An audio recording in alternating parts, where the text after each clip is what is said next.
both articles I have read from both authors, them being these.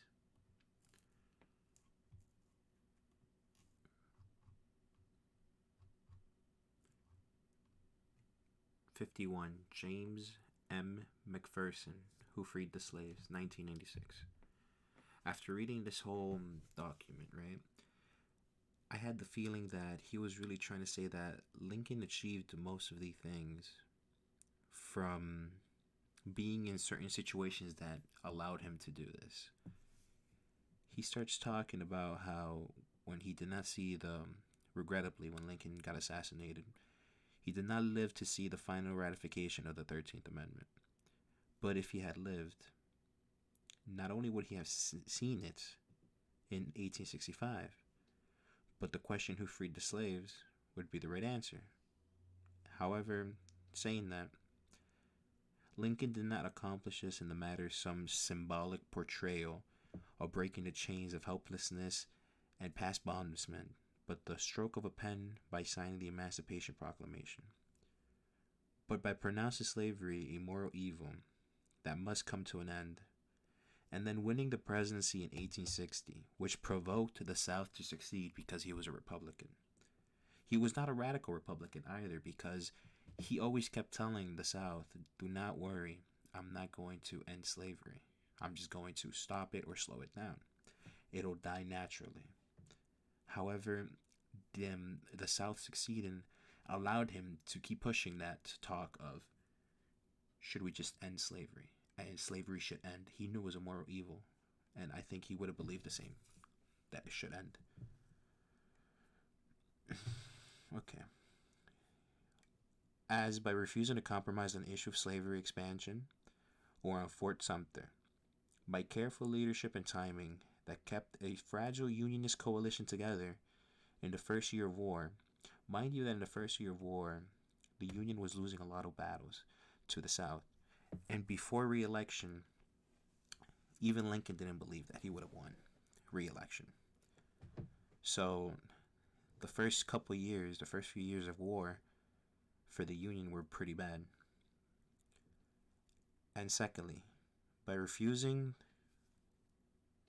to compromise his policy, which he adopted, and by prosecuting the War of Unconditional Victory as Commander-in-Chief of an Army of Liberation, Abraham Lincoln freed the slaves.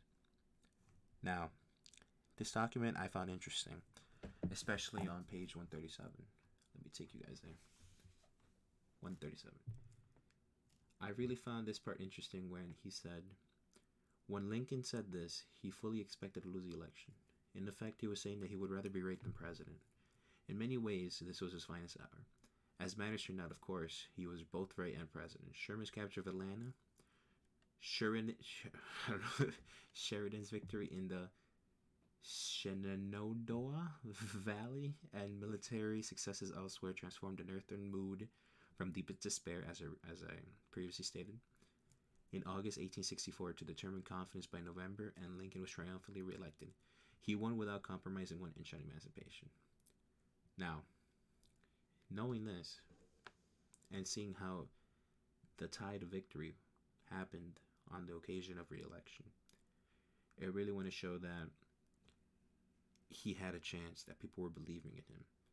And what better moment to say something so strong like the Emancipation Proclamation and give more hope to those who have been hopeless or in despair for so long. To conclude, on 52, document 52, Ira Berlin, Who Freed the Slaves, Emancipation and Its Meaning, 1997.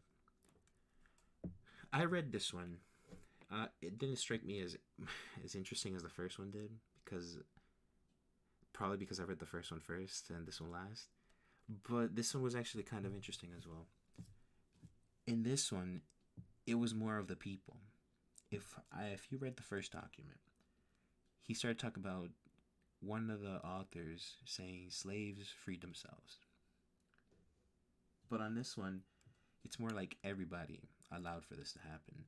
That the people were a force in the political system that were able to change what happens? He starts talking about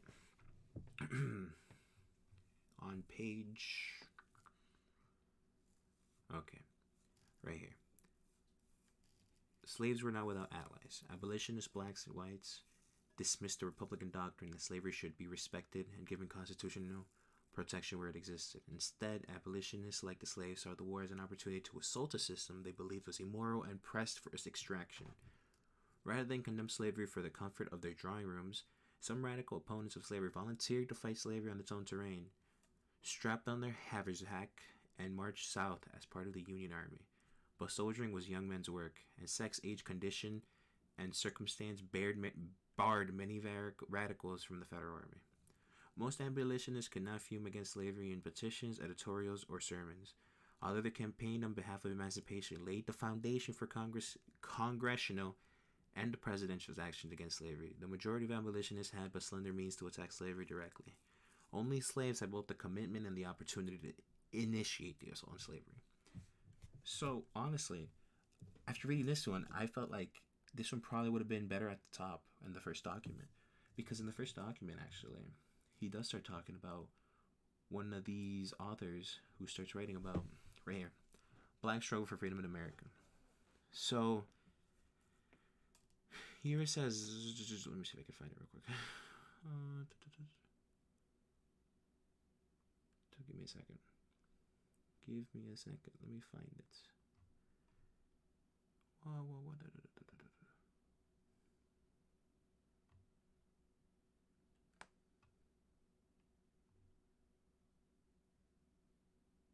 Right here. All of this appears to support the thesis that slaves emancipated themselves and that Lincoln's image as emancipators is a myth. But let us take a closer look. It seems today, as it did in 1861, that no matter how many thousands of slaves came into the Union lines, the ultimate fate of the millions who did not, as well as the fate of the institution of slavery itself, depended on the outcome of the war. So, I felt like it would have been a different meaning if he put it on this one, because it all depended on the war in the first document. In the second document, it's no, these people were fighting. These people joined and they knew what they were fighting for. It was a different story for slaves, free slaves who started going to battle. And to conclude for this one, since I'm running short on time, he does also talk about how, Lincoln was no friend of slavery. So Lincoln had a part in this, and both documents still say it, that regardless of the fact, even if it's minimal or it's outstanding, Lincoln had a part in this. In the emancipation, he had a part in the political system. He was a politician to do this. All right. Now the ending would be right here.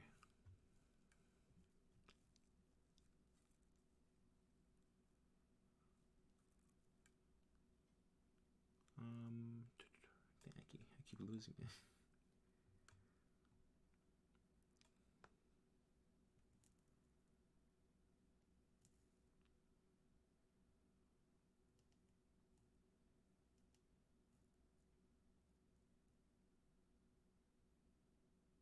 Right here. As Loretta Haynes noted 130 years later, it meant so much to people because it was a ray of light, the hope of a new day coming, and it gave them courage. Indeed, the Emancipation Proclamation reminds all, both those viewing its faded pages and studying it, that real change derives both from the actions of the people and from the imprimatur or constituted authority. So it's both. It's the side of the coin. It's half and half from what I read. It teaches that social history is no less political than political history, for it too rests upon the bending of wills, which is the essence of politics, and that no political process is determined by a single individual. If the Emancipation Proclamation speaks to the central role of constituted authority in the person of Abraham Lincoln in making history, it speaks no less loudly in the role of ordinary men and women seizing the moment to make the word according to their own understanding of justice and human decency. The connections between the two should not be forgotten. And I think, as having questions. I've had two questions both from both documents. In the first one was people say that the U.S. got out of the Great Depression. If you ask some of them would say it was from war. Others would say, "Oh, FDR allowed for certain programs to allow these things to happen." And the first parts of the first document sort of gave me that, oh, Lincoln is seen as this great man who freed the slaves and everything. But really, was it because do people think he was a great president, or he was really great because he was there at the right time? Because, as I said in the first part, the first document is talking about all these things. That it's talking about the things like